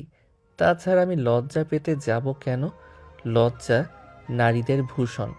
আর এখানে বাইরের কোনো মানুষ নেই, আমি আর আমার বউ আছে শুধু। আমার বউয়ের শরীরের সব কিছু দেখার অধিকার যেমন রয়েছে আমার, তেমনি তারও। এই যা, ফাজিল দুষ্টু একটা। লজ্জা বলতে কিছু নেই, তাড়াতাড়ি কাপড় পরে নাও। এই বলে প্রিয়াঙ্কা আলমারি থেকে আশিককে কাপড় চোপড় বের করে দিল, আর আশিকও কোনো কথা না বলে কাপড় পরে নিল। আশিক ড্রেসিং টেবিলের সামনে দাঁড়িয়ে চুল ঠিক করছে। তখনই প্রিয়াঙ্কা পিছন থেকে আশিককে জড়িয়ে ধরে আর বলতে থাকে, আচ্ছা, তুমি সারা জীবন এইভাবে আমাকে ভালোবেসে যাবে তো? কখনোই আমায় দূরে ফেলে দেবে না তো? কথাটা বলতে না বলতেই আশিক প্রিয়াঙ্কাকে ছাড়িয়ে নিয়ে পিছন ফিরে দাঁড়ালো। আর তারপরেই প্রিয়াঙ্কার কাঁধে হাত রেখে তার দিকে তাকিয়ে বলতে লাগলো। এই কথা শুনে প্রিয়াঙ্কা আশিককে বলতে থাকে, দেখো, তুমি যা বলেছ, আর এইসব অলক্ষণে কথা কখনো মুখে আনবে না। তোমার মুখে আমি এসব কথা আর কখনোই শুনতে চাই না। আমি তোমায় ভালোবেসে ফেলেছি, ভীষণ রকম ভালোবেসে ফেলেছি। তুমি ছাড়া আমার জীবন অস্তিত্বহীন। কিন্তু জানো, একটা কথা বলি তোমায়, তুমি আবার মন খারাপ করো না। এই যুগে না ভালোবাসা বিশ্বাস করতে বড্ড কষ্ট হয়। কিন্তু জানো, একটা কথা বলি তোমায়, তুমি আবার খারাপ মনে করো না। এই যুগে না ভালোবাসা বিশ্বাস করতে বড্ড কষ্ট হয়, কারণ এই যুগে ছেলেরা তাদের চাইতে বয়সে ছোট সুন্দরী মেয়েদের বিয়ে করতেও দ্বিধাবোধ করে। আর সেখানে তুমি আমার মতো একটা সিনিয়র মেয়েকে বিয়ে করেছো কোনো দ্বিধাবোধ ছাড়াই। আমার না আছে কোনো ফ্যামিলি ব্যাকগ্রাউন্ড, না আছে টাকা পয়সা, আর না আছে অর্থ সম্পদ কিছু। শোনো, তোমায় ছোট করে একটা কথা বলি। আমি আশিক কখনোই কারো টাকা পয়সা অর্থ সম্পদ দেখে কাউকে ভালোবাসতে পারি না। তাছাড়া আমার বাবার কোনো কিছুর কমতি আছে নাকি যে তোমার টাকা পয়সা আর ব্যাকগ্রাউন্ড আমাকে চেক করতে হবে? আলহামদুলিল্লাহ, আল্লাহর রহমতে আমাদের যথেষ্ট আছে, কোনো কিছুর কমতি নেই। আমার শুধু একজন ভালোবাসার মানুষ প্রয়োজন, আর সেটা তুমি। এই বলে প্রিয়াঙ্কাকে শক্ত করে নিজের বুকের সঙ্গে জড়িয়ে ধরে। তার কপালে একটা ভালোবাসার পরশ এঁকে দেয়। আর তারপরেই দুজন দুজনকে জড়িয়ে ধরে ঘুমিয়ে পড়ে। তারপরে এভাবে চলতে থাকে তাদের দিনগুলো। আশিক নিজের পড়াশোনা কন্টিনিউ করতে থাকে, আর প্রিয়াঙ্কা সংসার সামলাতে থাকে। প্রিয়াঙ্কা শাশুড়ির সঙ্গে সারাদিন বাসায় থাকতো এবং বাসার সমস্ত কাজ নিজের হাতেই করত। যদিও তার শাশুড়ি তাকে কাজ করতে অনেকবার নিষেধ করত, কারণ তাদের বাড়িতে যথেষ্ট কাজের লোক রয়েছিল এবং তারা সেই কাজগুলো করত। কিন্তু প্রিয়াঙ্কার এইসবে কোনো কিছুই ভালো লাগতো না। তার মনে হতো নিজের সংসারের কাজগুলো নিজের হাতে গোছাতে পারলেই শান্তি। তাই সে তার শাশুড়ি মাকে অনেকবার বলে বাড়ির কাজে লোক ছাড়িয়ে দিতে, কিন্তু তার শাশুড়ি মা বরাবর তাকে বলে প্রিয়াঙ্কা এবারের পুত্রবধূ হয়ে এসেছে। তাছাড়া প্রিয়াঙ্কা তার বান্ধবীর মেয়ে, সে তার বান্ধবীর মেয়েকে নিজের মেয়ের মতোই মনে করে। তার বান্ধবীর মেয়েকে কখনো সে অবহেলা করতে পারবে না, এমনকি বাড়ির কাজের লোক বানাতে পারবে না। প্রিয়াঙ্কা ভালোবেসে নিজের সংসারটাকে যতটা আপন করে নিয়েছে, এটাই ওনাদের জন্য অনেক কিছু। আশিকের বাবারও সেই মনোভাব, তাই প্রিয়াঙ্কা আর কোনো কিছুই বলেনি। প্রিয়াঙ্কা সংসার জীবনে অনেক খুশি ছিল। অবশেষে অপরদিকে আশিক যেহেতু প্রিয়াঙ্কার জুনিয়র ছিল, তাই প্রিয়াঙ্কা বিয়ের পরে আশিকের প্রাইভেট টিউটর বাদ দিয়ে দিয়েছিল। সে নিজেই আশিককে পড়াতো, আর এই ব্যাপারটা আশিক খুব এনজয় করত। প্রিয়াঙ্কা যখন আশিককে একটা পড়া বোঝাতো, আশিক তখন খুব মনোযোগ দিয়ে সেই পড়াটা বুঝে নিত। তাছাড়া আশিকের এরকমটাই মনে হতো, প্রাইভেট টিউটরের কাছে সে অনেকক্ষণ সময় নিয়ে যে পড়াটা বুঝতে না পারত, প্রিয়াঙ্কার কাছে খুব কম সময়ের মধ্যেই সেটা বুঝে নিতে পারত। তাই তারও প্রিয়াঙ্কার কাছে প্রাইভেট পড়তে খুবই ভালো লাগতো। দেখতে দেখতে তাদের বিয়ের বয়স মোটামুটি 3 বছর মতো পেরিয়ে যায়। হঠাৎ করে একদিন প্রিয়াঙ্কা ভীষণ অসুস্থ হয়ে পড়ে। সকালবেলা ঘুম থেকে উঠে ওয়াশরুমে যাচ্ছিল, তখনই মাথা ঘুরে পড়ে যায়, আর আশিক তাকে ধরে ফেলে। সঙ্গে সঙ্গে তাকে হসপিটালে নিয়ে আসা হয়। ডক্টর কিছু টেস্ট লিখে দেন। আশিক তৎক্ষণাৎ রিসেপশনে টাকা জমা দেয় এবং টেস্ট করানোর বন্দোবস্ত করে। কিছুক্ষণের মধ্যেই টেস্টের রেজাল্ট চলে আসে, আর আশিক দৌড়ে ডাক্তারের কাছে চলে যায় আর বলতে থাকে, ডাক্তার সাহেব, চিন্তার কোনো কারণ নেই তো? আমার স্ত্রী একদম ঠিক আছে তো? ওর সঙ্গে উল্টাপাল্টা কিছু হয়নি তো? আরে না, সেরকম কোনো ব্যাপার নয়, বরঞ্চ খুশির খবর আছে, আপনার স্ত্রী মা হতে চলেছে। কথাটা যেন আশিক এক মুহূর্তের জন্য বিশ্বাস করতে পারছিল না। সবকিছু তার মাথার উপর দিয়ে যাচ্ছিল। তাই সে আবারও ডাক্তারকে বলতে থাকে, আপনি শিওর হয়ে বলছেন তো আমার স্ত্রী সত্যি মা হতে চলেছে, নাকি মজা করছেন? আরে বাবা, আমি মজা কেন করব? আর আমরা ডক্টর, আমরা কোনো ব্যাপার নিয়েই মজা করি না। যা যা বলছি একদম সত্য কথাই বলছি, তোমার স্ত্রী মা হতে চলেছে। আমাদের সবাইকে মিষ্টি খাও। হ্যাঁ, অবশ্যই। আপনি আমাকে এত বড় একটা খুশির খবর দিয়েছেন, আর আপনাকে মিষ্টি খাওয়াতে পারবো না, এটা তো সাধারণ একটা ব্যাপার। আপনি একটু অপেক্ষা করুন, আমি কিছুক্ষণের মধ্যেই আপনাদের হসপিটালের সমস্ত স্টাফকে মিষ্টি খাওয়ার বন্দোবস্ত করছি। এই বলে আশিক তখনই দৌড়ে প্রিয়াঙ্কার কাছে ছুটে গেল। প্রিয়াঙ্কাকে জড়িয়ে ধরে তার কপালে পাগলের মতো চুমু খেতে লাগলো আর বলতে লাগলো, আই অ্যাম সো হ্যাপি বউ, তুমি এত বড় একটা খুশির খবর আমাকে শোনাবে আমি কল্পনাও করতে পারিনি। তোমাকে কৃতজ্ঞতা জানানোর ভাষা আমার সত্যিই জানা নেই। এভাবেই প্রিয়াঙ্কাকে কথাগুলো বলছিল আর পাগলের মতো ছটফট ছটফট করছিল। প্রিয়াঙ্কারও খুশি যেন উপচে পড়ছিল। আশিককে সে নিজের সঙ্গে এতটা খুশি দেখবে এটা কোনোদিনও কল্পনাও করতে পারেনি। সে মনে মনে এমনটাই ভেবেছিল যে আশিক হয়তো আবেগের বশে তাকে বিয়েটা করে ফেলেছে, কিন্তু তার সংসারটা করা হয়তো হয়ে উঠবে না। কিন্তু প্রিয়াঙ্কার ধারণা সম্পূর্ণ ভুল ছিল। এটা আশিক নিজেই প্রমাণ করে দিল। আশিক প্রিয়াঙ্কাকে হসপিটালে রেখেই বাইরে চলে গেল আর হসপিটালের সমস্ত স্টাফদের জন্য মিষ্টির বন্দোবস্ত করলো। তার আগেই সে একটা মিষ্টির প্যাকেট নিয়ে প্রিয়াঙ্কার কাছে চলে আসে।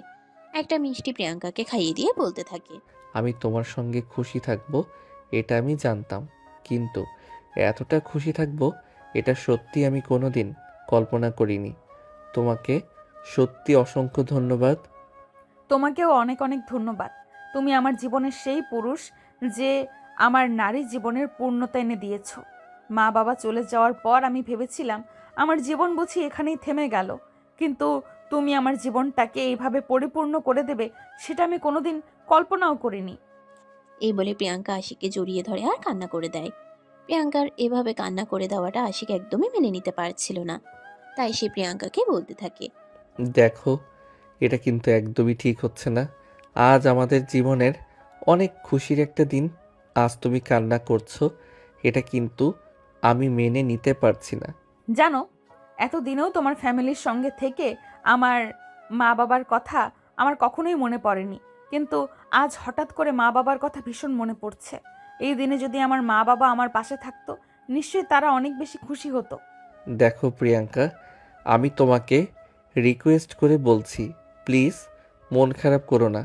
আমাদের জীবনের কত খুশির একটা সময় আর কত খুশির একটা মুহূর্ত, এখন যদি তুমি এভাবে কান্না করো তাহলে কি আমার একটু ভালো লাগবে?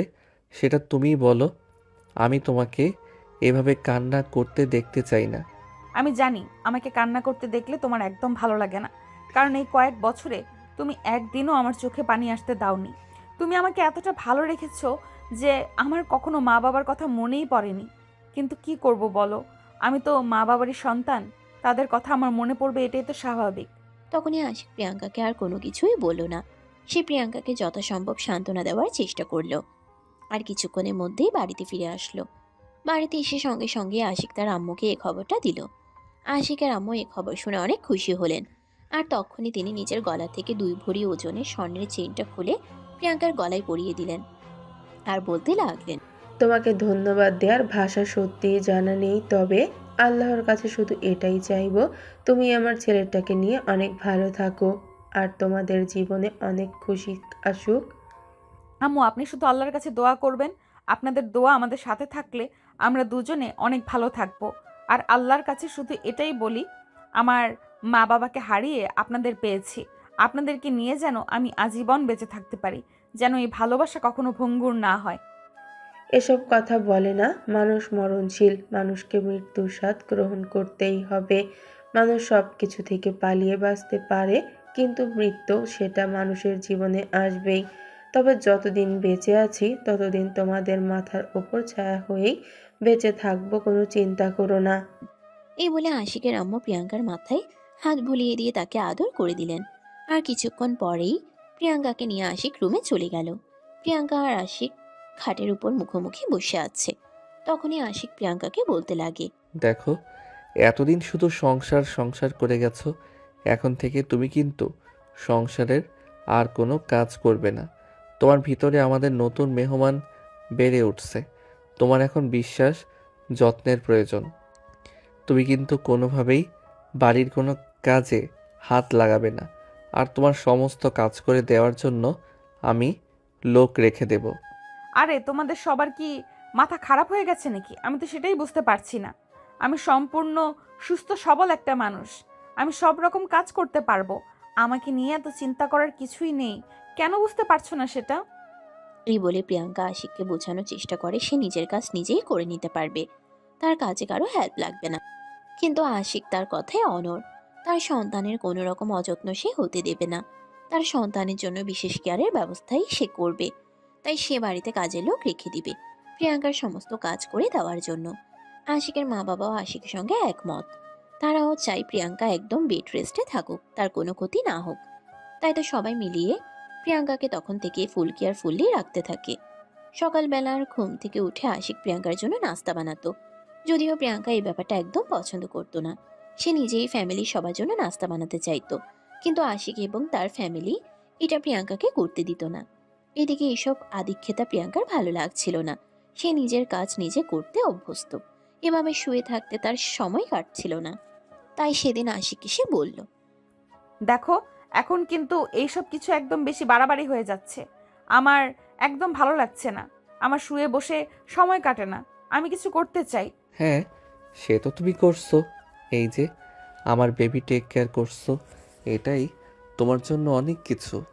তোমার কাছে আমাদের আর কিছুই চাওয়ার নেই। আমাদের বেবি হবে, বেবি বড় হবে, তারপর তোমার যা কাজ করার করো। তখন তোমাকে কেউ আটকাবে না, কিন্তু এখন তোমার কোনো কাজ করা চলবে না। রুম থেকে বের হয়ে চলে গেল। কিন্তু প্রিয়াঙ্কার এসব কিছু কোনোভাবেই ভালো লাগছিল না। সে সব কিছু মেনে নিতে পারছিল না। তার কাছে যেন নিঃশ্বাস বন্ধ হয়ে আসছিল। তার কাছে এসব কিছু একদম পরাধীনতার মতো মনে হচ্ছিল। মনে হচ্ছিল তাকে জোর করে বেঁধে রাখা হয়েছে। সে সবার কাছে বারবার শুধু একটা কথাই বলছিল, তাকে এই বাড়িতে কোনো কাজ করতে দেওয়া হোক। আর তার এসব কথা শুনতে শুনতে আশিক আর তার ফ্যামিলিও একদম বিরক্ত হয়ে গেছিল। তাই আশিকের আম্মু তাকে বলে, আচ্ছা ঠিক আছে, তোমার যখন এতই কাজ করার ইচ্ছা, তোমার যখন এভাবে শুয়ে বসে দিন যাচ্ছে না, তাহলে তুমি প্রতিদিন সকালবেলা ঘুম থেকে উঠে আমার বাগানে 2 ঘন্টা হাঁটাহাঁটি করবে, আর এটাই তোমার কাজ। আম্মু, তোমরা সবাই মিলে কি আমার সঙ্গে ইয়ার্কি মারা শুরু করেছো নাকি? আমি তো কিছুই বুঝতে পারছি না। কেন করছো তোমরা আমার সঙ্গে এরকম? আমাকে একটু ভালোভাবে থাকতে দাও না। আমি একটু ভালোভাবে বাঁচতে চাই। আমি নিজেকে একটু সুস্থ রাখতে চাই। দেখো তো, তোমার মা যখন তোমাকে গর্ভধারণ করেছিল, তখন কিন্তু তোমার মায়ের পাশে কেউ ছিল না। তোমার মা কতটা খারাপ অবস্থায় দিন কাটিয়েছে সেটা তোমার বাবা ছাড়া আর কেউই জানে না। কিন্তু এখন তোমার পাশে আমাদের পুরো পরিবার আছে। আমরা সবাই তোমার পাশে আছি। তাই এখন আমি চাই আমার ছেলের বউ খুব ভালোভাবে তার সন্তানকে পৃথিবীতে নিয়ে আসুক। শাশুড়ির যুক্তির কাছে হেরে যেতে হলো প্রিয়াঙ্কাকে। সে আর কোনো কথাই বলতে পারলো না। অবশেষে বাধ্য হয়ে শাশুড়ির কথাই মেনে নিতে হলো।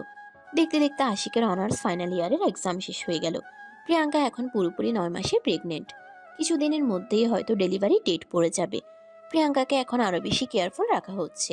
তাকে সর্বক্ষণ দেখাশোনা করার জন্য বাড়িতে 2জন লোক রাখা হয়েছে, যেন কোনোভাবেই কোনো অযত্ন না হয়। তাছাড়া আশিক তো আছেই। তার পরীক্ষা শেষ, এখন আর কোনো কাজ নেই। তাদের প্রতীক্ষার সেই সময়ের জন্য বেশি দিন আর অপেক্ষা করতে হলো না। হঠাৎ করে একদিন দুপুরবেলা প্রিয়াঙ্কার লেভার পেন ওঠে, আর সঙ্গে সঙ্গেই তাকে হসপিটালে নিয়ে যাওয়া হয়। ডাক্তার প্রিয়াঙ্কাকে দেখে বলতে হলো সিজার করতে হবে। আশিক এক মুহূর্তও দেরি না করে ডাক্তারকে তখনই অপারেশনের ব্যবস্থা করতে বলে, আর ওই মুহূর্তেই রিসিপশনে টাকা জমা দেয়। কিছুক্ষণের মধ্যেই প্রিয়াঙ্কাকে সিজারের জন্য অপারেশন থিয়েটারে নিয়ে যাওয়া হয়। 40 মিনিট পর ডাক্তার হাসি মুখে অপারেশন থিয়েটার থেকে বের হয়। আশিক দৌড়ে ডাক্তারের কাছে গিয়ে দাঁড়ালো আর বলতে লাগলো, ডাক্তার, আমার স্ত্রী কেমন আছেন? ওর কিছু হয়নি তো? চিন্তার কোনো কারণ নেই। তোমার স্ত্রী একদম সুস্থ আছে। আর তোমার স্ত্রী একটা ফুটফুটে কন্যা সন্তানের জন্ম দিয়েছে। মা ও সন্তান দুজনেই খুব ভালো আছে। কিছুক্ষণের মধ্যেই তাদেরকে কেবিনে শিফট করা হবে। তখন তুমি তোমার স্ত্রীর সঙ্গে কথা বলতে পারবে। আপনাকে অসংখ্য ধন্যবাদ ডাক্তার, আমাকে এত খুশির একটা খবর দেওয়ার জন্য। আপনাকে কৃতজ্ঞতা জানানোর ভাষা সত্যি আমার জানা নেই। তোমার মতো স্বামী পাওয়া সত্যিই ভাগ্যের ব্যাপার। তোমার স্ত্রীর সেই প্রেগনেন্সির শুরু থেকেই তোমাকে দেখছি তুমি কতটা পাগলের মতো তোমার স্ত্রীকে ভালোবাসো। তাকে একটু অযত্ন হতে দাওনি। আমি আল্লাহর কাছে শুধু এটাই বলি, তোমার মতো স্বামী যেন পৃথিবীর প্রত্যেকটা মেয়ে পাই। যাই হোক, তোমার জন্য অনেক অনেক শুভকামনা। আল্লাহ তোমাদের দুজনকে অনেক ভালো রাখুক। আমাদের জন্য দোয়া করবেন যেন আমি আজীবন আমার স্ত্রীকে এভাবেই ভালোবেসে যেতে পারি। আসলে জানেন তো, আমার স্ত্রীর সঙ্গে আমার একটু এইচডি বিয়ে হয়েছিল। আমার স্ত্রী ভেবেছিল আমি তার সঙ্গে থাকবো না, কিন্তু আমি তার সেই ধারণা পাল্টে দেওয়ার জন্যই এত কিছু করছি। এই যে এটা তোমাকে বলতে হবে না, আমি সেটা তোমার স্ত্রীর কাছ থেকেই শুনেছি। তাই তো বলছি, তোমার মতো স্বামী যেন পৃথিবীর প্রত্যেকটা মেয়ে পায়। এই বলে ডাক্তার সেখান থেকে চলে গেল। আর আশিক সেখানে দাঁড়িয়ে অপেক্ষা করতে লাগলো প্রিয়াঙ্কাকে কখন কেবিনে শিফট করা হবে। প্রায় ঘন্টাখানেক পর প্রিয়াঙ্কা আর তার মেয়েকে একসঙ্গে কেবিনে শিফট করা হয়। প্রিয়াঙ্কা শুয়ে আছে আর তার পাশেই তার মেয়ে। আশিক দৌড়ে গিয়ে প্রিয়াঙ্কার হাতটা ধরে একদম কান্না করে দেয়। এটা দেখে প্রিয়াঙ্কা বলতে থাকে, এই বোকা ছেলে, এই খুশির দিনে এভাবে কাঁদছো কেন? খুশির দিনে খুশি থাকতে হয়, কাঁদতে হয় না। জানো, ব্যথায় তোমার চেহারাটা একদম কালো হয়ে গেছিল। আমার কেমন যেন লাগছিল, আমি তোমায় বোঝাতে পারবো না। আরে পাগল ছেলে, এটা নিয়ে এত চিন্তা করার কি আছে? প্রত্যেকটা মেয়েরই এরকম হয়েই থাকে। তুমি প্রত্যেকটা মেয়ের সঙ্গে নিজেকে তুলনা করবে না। তুমি আমার বউ, তোমাকে আমি নিজের জীবনের চাইতে অনেক বেশি ভালোবাসি। তোমার যদি কিছু একটা হয়ে যেত তাহলে কখনোই আমি নিজেকে ক্ষমা করতে পারতাম না। তোমার মতো স্বামী যার আছে, তোমার মতো ভালোবাসার মানুষ যার আছে, তার কখনোই কিছু হতে পারে না। অনেক ভালোবাসি তোমাকে, প্রিয়তমা স্ত্রী। আমিও তোমায় অনেক অনেক বেশি ভালোবাসি। এই বলে আশিক প্রিয়াঙ্কার কপালে চুমু খায়। আর তারপরেই প্রিয়াঙ্কা আশিককে বলতে থাকে, আচ্ছা তুমি কেমন মানুষ বলো তো? তুমি তো আমাদের মেয়েটাকে একবার দেখলেও না, কোলেও নিলে না। আশিক কথাটা শুনে লজ্জায় পড়ে যায়। আসলে নিজের বউয়ের চিন্তা করতে গিয়ে সন্তানের চিন্তা তো ভুলেই গেছিল। তাই সে তখনই মেয়েকে কোলে নিল আর তার কপালে আলতো করে চুমু এঁকে দিয়ে বলতে লাগলো, মায়ের মতোই মমতাময়ী হয়েও যাকে কখনোই ভোলা যাবে না, আমার প্রিয় কন্যা। তখনই আশিকের আম্মু কেবিনে প্রবেশ করেন আর আশিকের কাঁধে হাত রেখে বলতে থাকেন, ইনশাল্লাহ আমাদের নাতনি তার আম্মুর মতোই হবে। চেহারাটা দেখো না, একদম যেন প্রিয়াঙ্কার ফটোকপি। বলতেই সবাই একসঙ্গে হেসে উঠল। আর সবাই মিলে একসঙ্গে গল্প গুজব করতে করতে সময় কাটাতে লাগলো। দেখতে দেখতে 5 দিন কেটে গেল। প্রিয়াঙ্কাকে আজ হসপিটাল থেকে রিলিজ করা হবে, বাসায় নিয়ে আসা হবে। আশিক সকাল থেকে প্রিয়াঙ্কা এবং তার মেয়েকে রিসিভ করার জন্য প্রস্তুতি নিচ্ছে। সারাটা বাসা অনেক সুন্দর করে সাজাচ্ছে নিজের হাতে।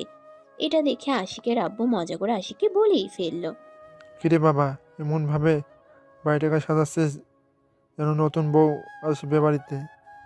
কেন বাবা, আমার মেয়ে আসবে বাড়িতে, প্রথমবারের মতো বাড়িতে পা ফেলবে, তার জন্য তো এইটুকু বিশেষ আয়োজন করা লাগবেই। হ্যাঁ, আমাদের ছেলে একদম ঠিক কথাই বলেছে। এই প্রথমবারের মতো আমাদের বাড়ির নতুন অতিথি বাড়িতে আসতে বলে কথা, তার জন্য এইটুকু আয়োজন তো করাই লাগবে। আমি তো আরও অন্য কিছু চিন্তা করে রেখেছি। ও মা, তাই নাকি? তুমি আবার কি চিন্তা করে রেখেছো বলো আমাদের কাছে, আমরাও একটু শুনি আর নিজেদেরকে ধন্য করি। সারপ্রাইজ, ওটা তোমাদের বলা যাবে না। আমি আমার নাতনির জন্য কী আয়োজন করেছি সেটা আমার নাতনি যখন বাড়িতে আসবে তখনই তোমরা দেখতে পাবে। এই বলে আশিকের আম্মু সেখান থেকে চলে গেল। আর কিছুক্ষণ পর বাড়ির সমস্ত সাজানো গোছানোর কাজ শেষ হয়ে গেলে আশিক গাড়ি নিয়ে চলে গেল হসপিটালে প্রিয়াঙ্কা এবং তার মেয়েকে বাড়িতে নিয়ে আসার জন্য। আশিক প্রিয়াঙ্কা এবং তার মেয়েকে নিয়ে কিছুক্ষণের মধ্যেই বাড়িতে ফিরে আসে। তখন বিকাল 3টার মতো বাজে। প্রিয়াঙ্কা বাড়ির গেটে সে একদম অবাক ছাড়া বাড়ি। প্রিয়াঙ্কা বাড়ির গেটে এসে একদম অবাক। পুরো বাড়ি এত সুন্দর ফুল আর লাইটিং দিয়ে সাজানো হয়েছে। প্রিয়াঙ্কা আশিককে বলতে থাকে, এইসব কি পাগলামো শুরু করেছো? তোমার কি মাথা খারাপ হয়ে গেছে নাকি? আমার মাথা কেন খারাপ হতে যাবে ডিয়ার? আমার স্ত্রী সন্তান প্রথমবারের মতো বাড়িতে এসেছে বলে কথা, তাদের জন্য এইটুকু স্পেশাল আয়োজন তো আমার করতেই হতো। তা না হলে যে নিজের কাছে নিজেকেই ছোট লাগতো। কিন্তু তাই বলে তোমার এটা মনে হচ্ছে না এগুলো একটু বেশিই হয়ে যাচ্ছে? এত কিছু করার কোনো প্রয়োজন ছিল না। না, একদমই নয়। আমার সেরকমটা একটু মনে হচ্ছে না। আমি আমার স্ত্রী সন্তানের জন্য এইটুকু করেছি, এটা আমার কাছে যথেষ্ট কম মনে হচ্ছে। আমি তো আরও বেশি কিছু করব বলে চিন্তা করেছিলাম, কিন্তু তুমি এত হট্টগোল পছন্দ করো না বলেই অল্প কিছু আয়োজন করেছি। এই বলে আশিক প্রিয়াঙ্কা আর তার মেয়েকে নিয়ে বাড়ির ভিতরে প্রবেশ করে। তখনই গেটের সামনেই দাঁড়ায় প্রিয়াঙ্কার শাশুড়ি। বরণ ডালা দিয়ে মা মেয়েকে বরণ করে নেয়। আর তখনই একটা গহনার বক্স নিয়ে এসে সেটা থেকে অনেক বড় একটা গহনা বের করে প্রিয়াঙ্কার মেয়েকে পরিয়ে দিতে লাগেন, যেটা দেখে প্রিয়াঙ্কা আশিক সহ উপস্থিত সবাই খুবই অবাক হন। আর প্রিয়াঙ্কা তখনই তার শাশুড়ি মাকে বলতে থাকেন, আম্মু এসব কি পাগলামো শুরু করে দিয়েছেন? আপনি ওকে এসব কেন দিচ্ছেন?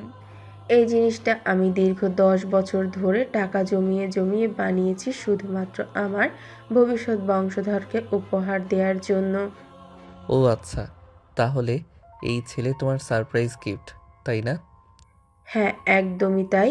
আমি এটা বানিয়ে রেখেছিলাম আমার নাতনির জন্য, আর আজ এটা আমার নাতনির হাতে তুলে দিতে পেরে আমার নিজেকে অনেকটা স্বস্তি লাগছে।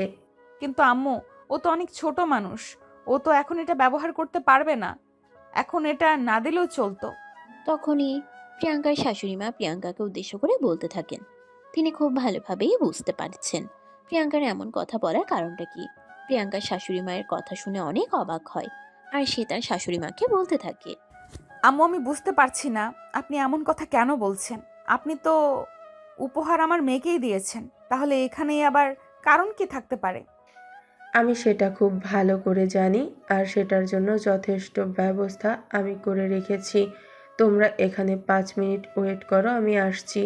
এই বলে প্রিয়াঙ্কার শাশুড়ি আম্মু বাড়ির ভেতরে চলে গেলে আর কিছুক্ষণ পর আবারও একটা গহনার বক্স নিয়ে ফিরে আসলেন, যেটা দেখে উপস্থিত সবাই আরও বেশি অবাক হলো। আর আশিক তো বলেই ফেললো, তুমি আবার কি সারপ্রাইজ নিয়ে এসেছো? তুমি কি আমাদের সবাইকে সারপ্রাইজ দিতে দিতে মেরে ফেলবে নাকি? এটাই তো বুঝতে পারছি না। ফোন গহনা হলো মেয়েদের ইমোশন।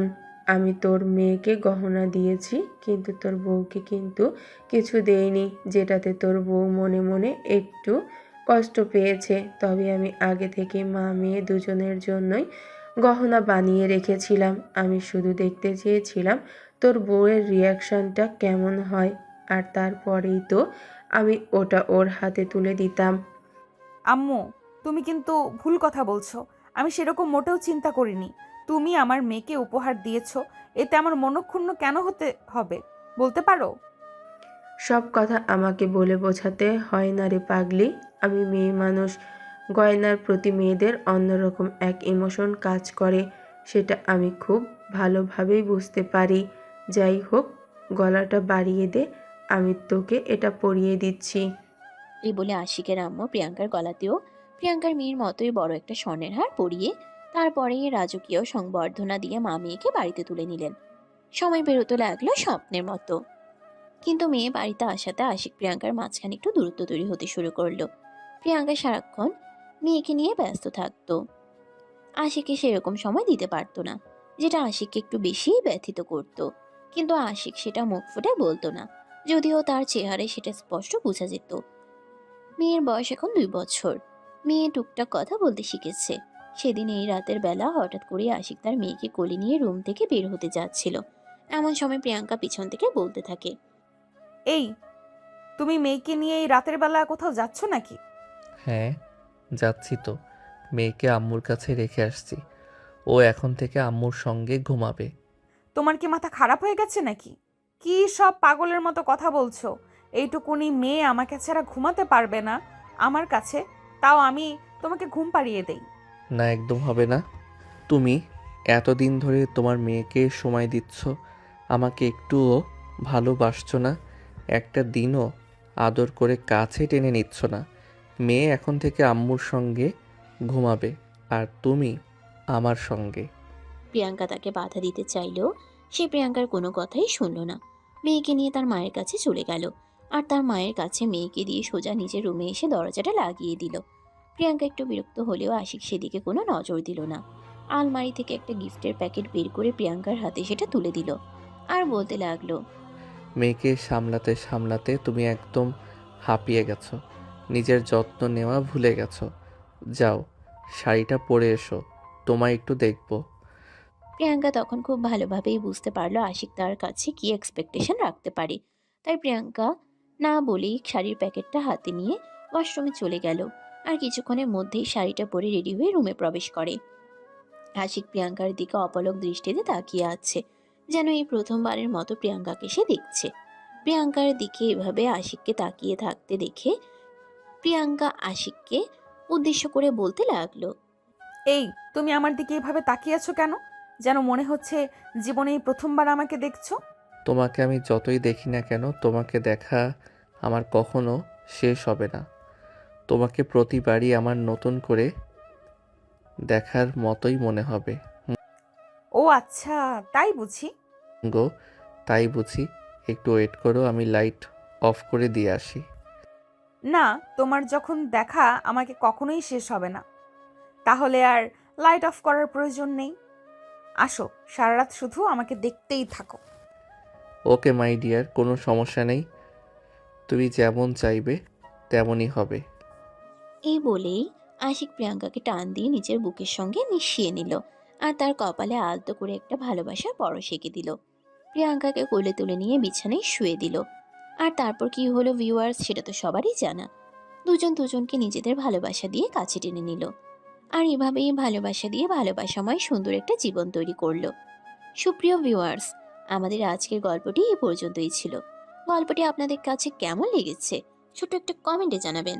ভালো লাগলে লাইক, কমেন্ট অ্যান্ড শেয়ার করে পাশেই থাকবেন নিত্য নতুন ভালোবাসার গল্প পেতে। আমাদের ভয়েস অফ প্রিয়াঙ্কা ইউটিউব চ্যানেলটি সাবস্ক্রাইব করবেন। এতক্ষণ সাথে থাকার জন্য ধন্যবাদ। আবারও দেখা হবে নতুন কোনো ভালোবাসার গল্পে। সে পর্যন্ত সবাই অপেক্ষায় থাকুন। আল্লাহ হাফিজ। সমাপ্ত।